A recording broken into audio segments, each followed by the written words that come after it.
Jason never liked the countryside. It was too quiet, too dark, and too easy for the imagination to run wild. That summer of 2004, when he was 17, he spent a weekend at his cousin Megan's farmhouse in Pennsylvania. The farmhouse was old, built in the late 1800s, with creaking floorboards, endless narrow hallways, and an attic that smelled of mold and dust. The kind of place where every corner looked like it held secrets, and the silence pressed against your ears until you thought you'd go mad. That night, after dinner, Megan suggested something innocent but strangely unsettling. "Let's play hide and seek." Jason laughed. "What are we, 10 years old?" But Megan and her 3 friends insisted. The house was perfect for it, they said. Countless hiding spots, heavy wardrobes, crawl spaces, and shadows that could swallow you whole. Finally, Jason gave in. It was just a game. What harm could it do? The rules. They set the rules quickly. Lights off. The seeker carried one dim flashlight. Once you were found, you became a seeker too, until everyone was discovered. Jason's skin prickled when the lights clicked off. The farmhouse plunged into darkness. Only the dim glow of the seeker's flashlight moved slowly across the walls. The game began.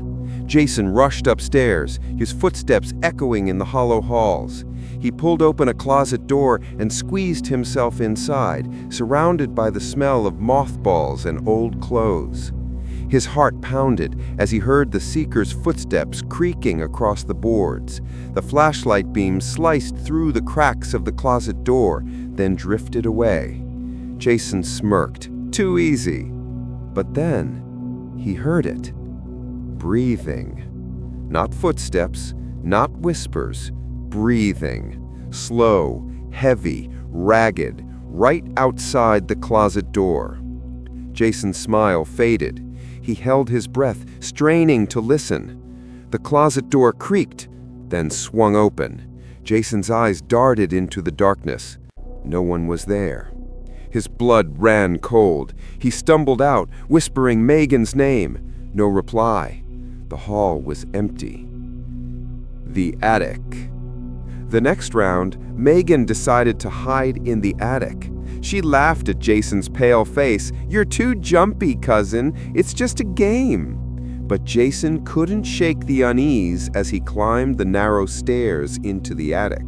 The air grew colder with each step, like he was walking into a freezer. His flashlight flickered. Shadows crawled across the slanted beams of the ceiling.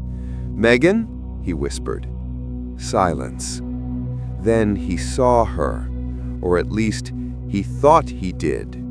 A figure crouched in the far corner, long hair covering her face, shoulders shaking like she was crying. Jason sighed of relief. "Okay, I found you. Game over." The figure slowly lifted its head, and Jason's blood froze. It wasn't Megan.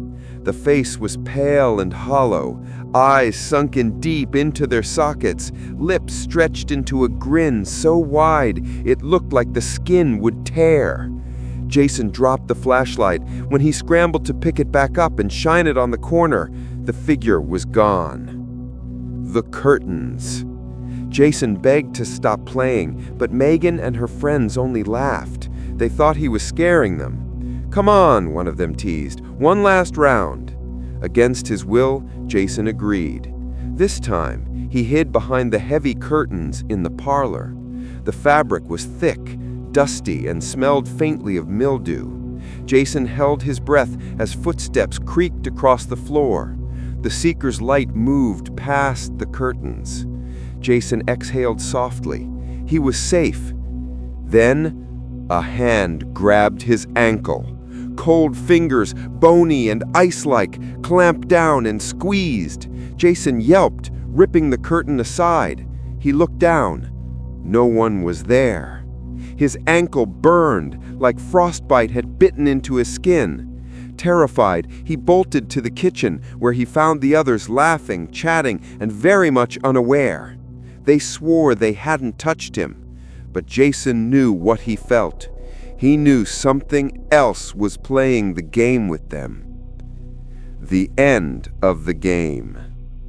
That night, Jason lay awake in the guest room. The farmhouse was silent, but he couldn't sleep. His ankle still throbbed.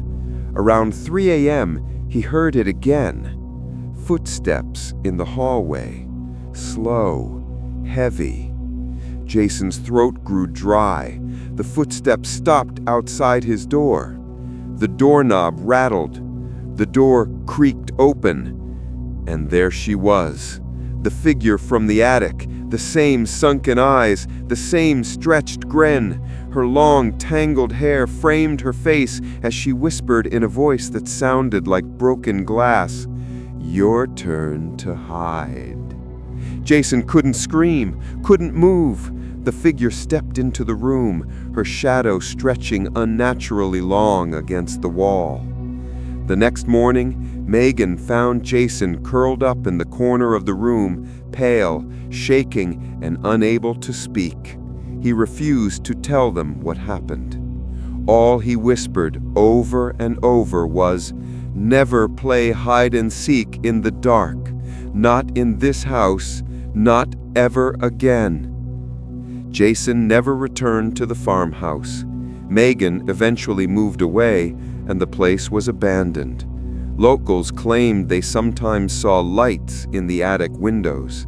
Others swore they heard children laughing, followed by silence. But no one ever dared to play hide and seek there again. Closing hook for YouTube narration. And that was the last game of hide and seek Jason ever played. So, tell me, would you dare to play hide and seek in the dark?